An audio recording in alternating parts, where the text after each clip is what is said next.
बाहर से क्रंची और अंदर से रस भरी हमारी खस्ता हलवाई जैसी बालूशाही और सभी की पसंदीदा बालूशाही मिठाई सिर्फ 3 चीज़ों से बनाएंगे, वो भी पूरी रस से भरी हुई।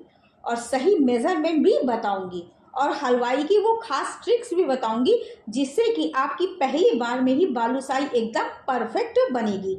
बाहर से क्रंची, अंदर से खस्ता, रस से भरी हुई।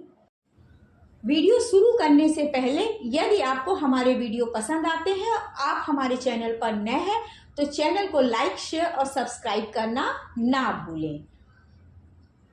बाहर से क्रंची, अंदर से रस भरी खस्ता बालूशाही बनाने के लिए हमें सबसे पहले उसका आटा लगाना होगा। तो इसके लिए हम एक बोल लेंगे। तो इसके लिए यहाँ पर मैंने 150 ग्राम मैदा लिया है। और हलवाई की वो खास ट्रिक्स मैं अब बताने जा रही हूँ। मैं इसमें 1 छोटी चम्मच बेकिंग पाउडर डालूंगी और पिंच भर नमक डालूंगी।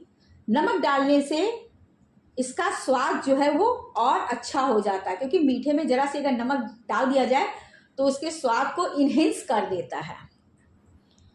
इन सभी सूखी चीज़ों को अच्छी तरह से मिक्स कर लेंगे, क्योंकि यहाँ पर मैंने जो मैदा लिया है उसे मैंने छान कर यूज़ किया है, क्योंकि छानने से सभी चीज़ें जो है वो अच्छी तरह से मिक्स हो जाती है और हर चीज़ हर तरफ एकदम बैलेंस हो जाती है। अब बालूशाही को खस्ता बनाने के लिए मैं यहाँ पर ले रही हूँ देसी घी। तो यहाँ पर मैं 1/4 कप देसी घी ले रही हूँ। वजन में देखा जाए तो करीब 50 ग्राम घी होगा। घी जो है वो बालूशाही को खस्तापन देता है और तेल जो है वो कुरकुरा करता है, इसलिए बालूशाही बनाते समय घी का ही यूज करें, तेल का यूज ना करें। फिर इन सभी चीजों को अच्छी तरह से हल्के हाथों से इस तरह से मिक्स करेंगे। देखिए सभी चीजें अच्छी तरह से मिक्स हो गई और देखिए इसका टेक्सचर एकदम बिखरा बिखरा हुआ सा लग रहा है, किस तरह से।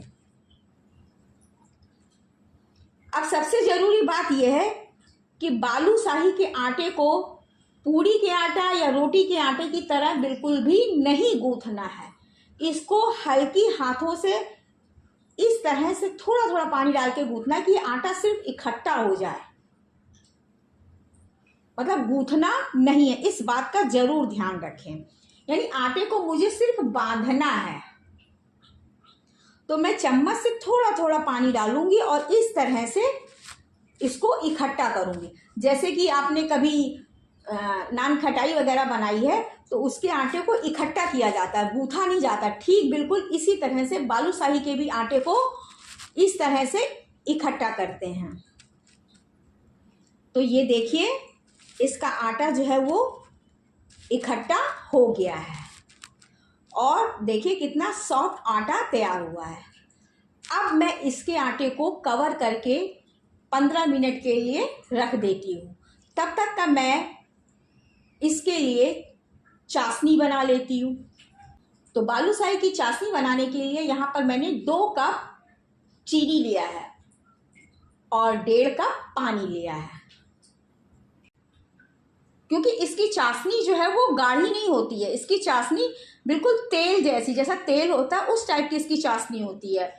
अब चाशनी का बढ़िया फ्लेवर आए इसलिए मैं 2 इलायची कूट कर नहीं डालेंगे, बस हल्का सा छिलका खोल देंगे, जिससे कि दाना भी बाहर ना आए और चाशनी में इलायची का फ्लेवर भी आए। और साथ ही मैं इसमें पानी में सोख हुई केसर डालेंगे, जिससे कि चाशनी का कलर भी बहुत अच्छा आ जाएगा और खुशबू भी बहुत अच्छी आएगी। यदि आपको केसर नहीं डालना है तो आप इसे स्किप भी कर सकते हैं। आप केसर की जगह फूड कलर भी डाल सकते हैं, केसर या फूड कलर, वो भी अच्छा लगता है।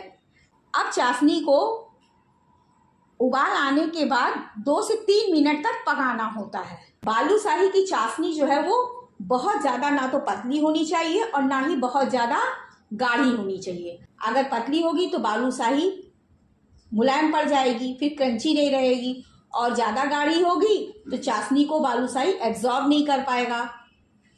तो इसलिए इसकी चाशनी बिल्कुल एकदम शहद जैसी होनी चाहिए, जैसा शहद होता है ठीक बिल्कुल उसी तरह से होनी चाहिए। तो देखिए बालूशाही की चाशनी तैयार हो गई है। अब हम इसको उतार कर रख देते हैं और ढक देते हैं।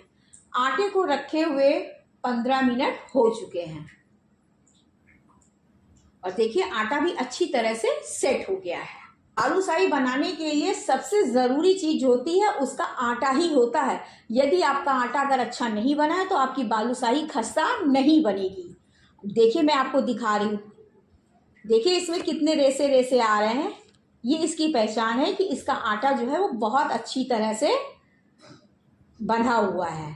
अब इसके इस तरह से तोड़ के एक के ऊपर एक रख देंगे जिससे कि हमारी बालूशाही में खूब सारी लेयर पड़ेंगी और फिर इसको इस तरह से हम इकट्ठा कर देंगे। देखिए बालूशाही का आटा इकट्ठा हो गया। अब हम थोड़ा सा आटा लेंगे हाथ में और इसको इस तरह से गदेली पे रख के हल्के हाथों से घुमाएंगे, क्लॉकवाइज और एंटी क्लॉकवाइज, यानी क्लॉकवाइज एंटी क्लॉकवाइज, क्लॉकवाइज और एंटी क्लॉकवाइज। जितना आप घुमाएंगे इस तरह से उतनी ही बालूशाही में आपकी परतें पड़ेंगी और उतनी ही बालूशाही आपकी खस्ता भी बनेगी, क्योंकि इस तरह से करने से लेयर बनेगी और जब आप बालूशाही को पकाएंगे तो बालूशाही पूरी अंदर तक पकेगी। तो इस तरह से आप इसको क्लॉकवाइज एंटी क्लॉकवाइज घुमाइए। तो देखिए इसका ये तैयार हो गया। अब हम उंगली की सहायता से इसमें छेद करेंगे, फिर एक पेंसिल से इसके होल को पूरा पीछे तक का खोल देंगे, यानी आर पार कर देंगे। इससे क्या होगा कि जब हम बालूशाही को फ्राई करेंगे तब ये पूरी अंदर तक पक जाएगी, कच्ची नहीं रहेगी। तो देखिए ये बालूशाही तैयार हो गई है। इसी तरह से फिर मैं दूसरी लोई लूँगी और उसको हाथ के बीच में रखूँगी और फिर इसको इस तरह से गोल करूँगी और फिर clockwise anti clockwise, clockwise anti clockwise इस तरह से घुमाते रहेंगे। और जब ये एकदम ऐसा हो जाएगा तब मैं इसके बीच में उंगली से छेद करूँगी, फिर पेंसिल से होल कर दूँगी। इसी तरह से मैं फिर थोड़ा सा पोर्शन हाथ में लूँगी आटे का और फिर उसको गदेली की हेल्प से गोल करूँगी इस तरह से, clockwise anti clockwise, clockwise anti clockwise. इसी तरह से मैं इसको गोल करूँगी और फिर अंगुली की सहायता से होल करूँगी और फिर पेंसिल से आर पार होल कर दूँगी। इसी तरह से मैं सारी बालूशाही छोटी बड़ी बना लूँगी। तो देखिए ये हमारी बालूशाही बनकर तैयार हो गई है और तेल भी मैंने पहले से ही गर्म होने के लिए रख दिया था। सबसे ज़रूरी बात आप कि बालूशाही को तलने के लिए तेल बहुत ज़्यादा गर्म नहीं होना चाहिए, क्योंकि इसका तेल जो है वो बहुत ही हल्का गर्म होना चाहिए और इसको बालूशाही को तलने के लिए हमेशा लो फ्लेम पर ही तलें, मीडियम फ्लेम पर भी ना तलें। तो मैं आपको दिखाती हूँ, एक छोटा सा पोर्शन मैं इसमें डालती हूँ। आप देखिए बहुत ही हल्के हल्के से बबल आ रहा है, इसका मतलब बालूशाही तलने के लिए एकदम बिल्कुल परफेक्ट है। इससे ज़्यादा गर्म तेल मुझे नहीं चाहिए। अब एक एक करके मैं बालूशाही को ऑयल में डाल दूंगी।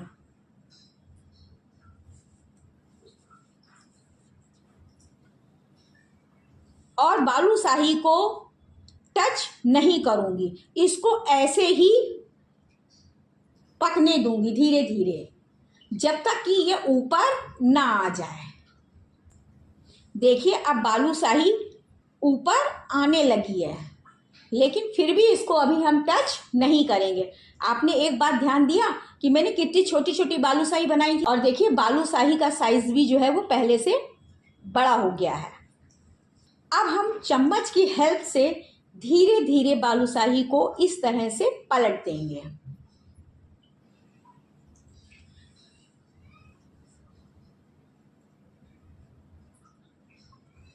और फ्लेम को थोड़ा सा बढ़ा देंगे, यानी लो मीडियम कर देंगे, यानी मीडियम से थोड़ा सा कम कर देंगे और दूसरी साइड भी इसको फ्राई होने देंगे।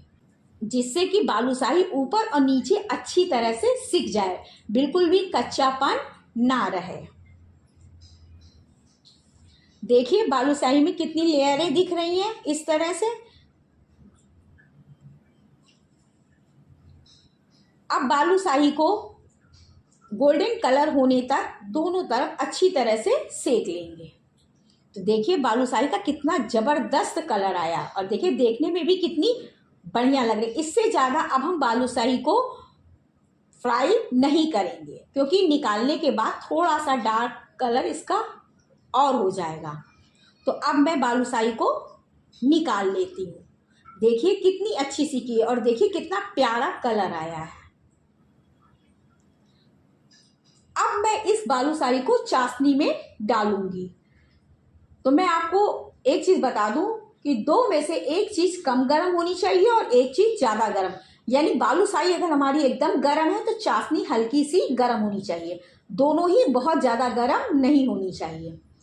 तो अब मैं इसको चाशनी में डाल दूंगी। तो आप देखिए चाशनी में डालते ही हल्के हल्के से बबल आने लगे हैं। इसका मतलब ये है कि बालूशाही जो है वो चाशनी को एब्जॉर्ब कर रही है। और फिर चम्मच से इसके ऊपर थोड़ा थोड़ा सा सिरप इस तरह से डाल दें और 2 मिनट के बाद फिर इसे पलट दें। 2 मिनट हो जाए तो निकाल लें। ज़्यादा देर तक इसे चाशनी में ना रखें, अगर ज़्यादा देर तक रखेंगे तो क्रंचपन खत्म हो जाएगा, इसलिए इसको इस तरह से निकाल लें। अब इसी तरह से मैं दूसरा बैच भी फ्राई कर लेती हूँ। अगर आपको लगे कि आपका ऑयल ज़्यादा गर्म हो गया है तो आप गैस को ऑफ कर दें और तेल को थोड़ा ठंडा होने दें। जब इसका टेम्परेचर वैसा हो जाए जैसा कि मुझे बालूशाही तलने के लिए चाहिए, तभी आप बालूशाही डालें। इसको भी हम गोल्डन कलर होने तक फ्राई करेंगे। जब ये गोल्डन कलर की हो जाएगी तब मैं इसे निकाल लूँगी और इसको चाशनी में डाल दूँगी। डालते ही देखिए आपको बबल्स दिख रहे हैं ना, बस ऊपर से थोड़ा सा सिरप डालिए और फिर इसको 2 मिनट के लिए पलट दीजिए। 2 मिनट बाद आप इसे भी निकाल लें इस तरह से। तो ये देखिए बाहर से क्रंची, अंदर से खस्ता, रस से भरी हमारी बालूशाही तैयार। अब इसके ऊपर थोड़ा थोड़ा सा सिल्वर वर्क लगा देंगे जिससे कि देखने में अच्छी लगती है, और थोड़े से पिस्ता से गार्निश कर देंगे जैसे कि मार्केट में हलवाई लोग देते हैं।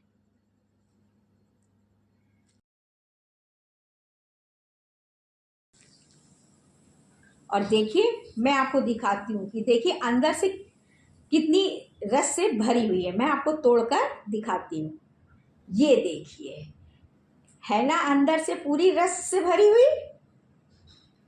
और सबसे खास बात यह है कि इस मिठाई को आप महीनों रखें, खराब नहीं होती है।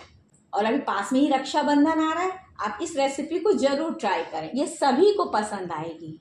यदि आपको हमारा ये वीडियो पसंद आता है तो आप चैनल को लाइक, शेयर और सब्सक्राइब जरूर करें। मिलते हैं अगले वीडियो में एक नई रेसिपी के साथ। Thank you. राधे राधे।